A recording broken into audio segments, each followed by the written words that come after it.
Terry Gilliam had seen John in the New York run of Cambridge Circus and used him in a photo shoot for Help magazine.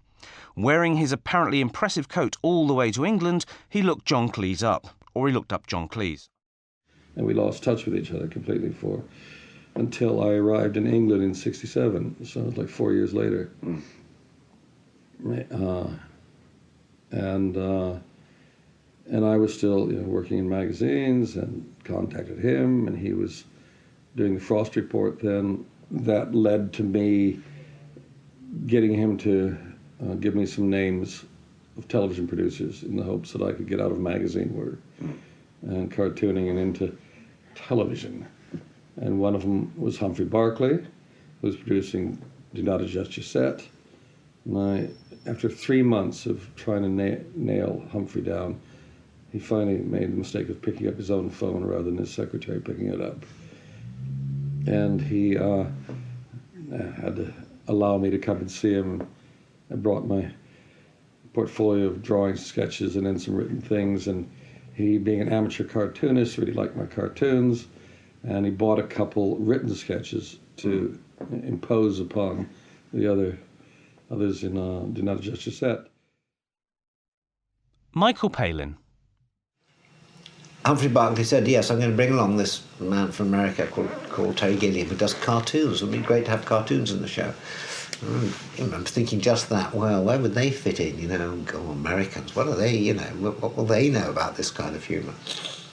And this general sort of feeling of mild doubt about the whole process sort of seemed to be increased when Gilliam was brought in. There he was, he sort of looked like a sort of showbiz character in a great long fur coat down to the ground, and a sort of glamorous blonde girlfriend.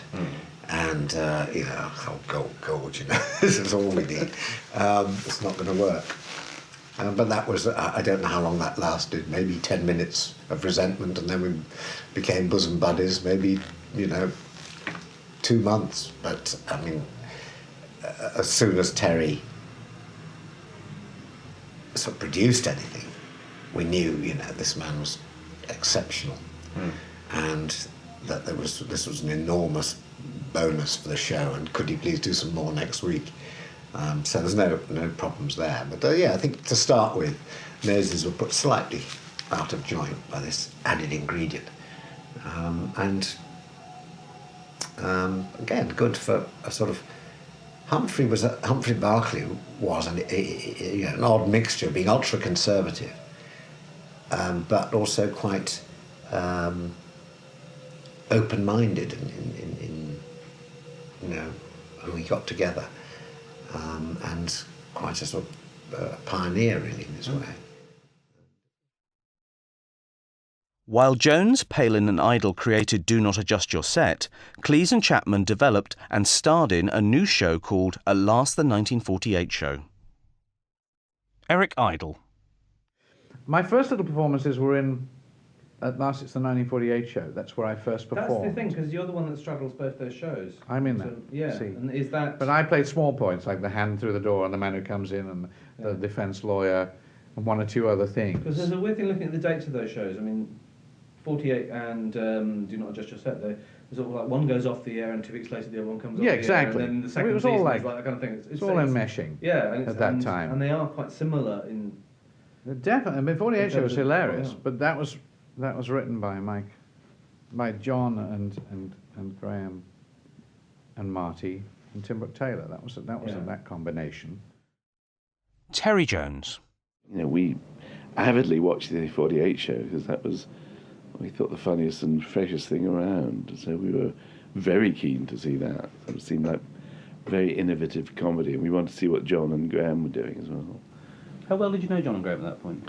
Well, I didn't know them very well. I think I'd had lunch with John, and we just knew them really from the Frost Reports. And we always thought their material was the funniest, was the most original.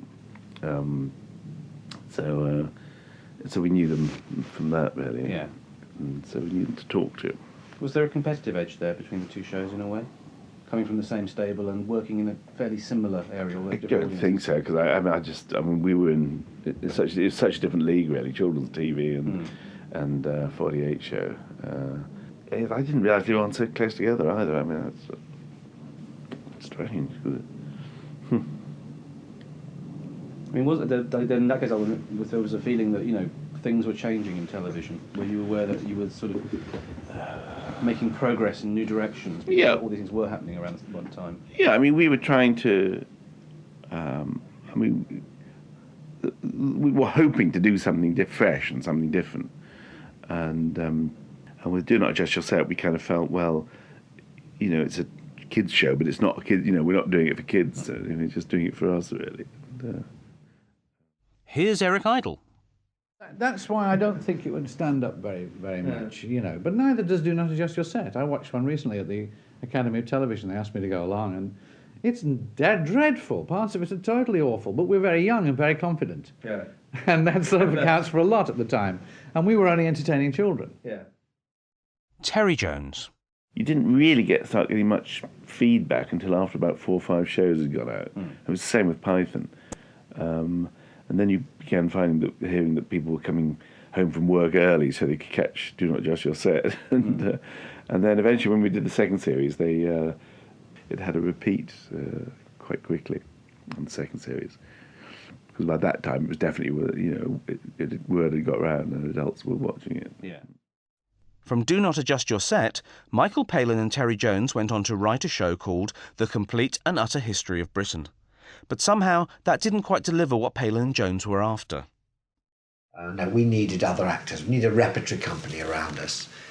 Something was wrong. These people were trying to do a fairly straight comedy performance, and you needed something slightly more manic in the background there. We knew it wasn't working. We probably would have liked to have done all those characters ourselves. And in a sense, many of the ideas of Big Nut History were very good, but the execution wasn't that great. And looking back on it now, it needed the Python team in it. Yeah. Exactly what it needed. A lot of the stuff was very much like Holy Grail. And there were sort of scenes where there was one very tall Norman, so the Anglo-Saxons would come up with ladders, and they'd lay the ladder against this person, run up the ladder, hit him on the head, go down again, get the ladder away, he'd fall over. Try and explain this to the actor who was being hit on the head was absolutely impossible. Yes. Whereas you'd done it in Python, you could have done it, and it would have been hilarious.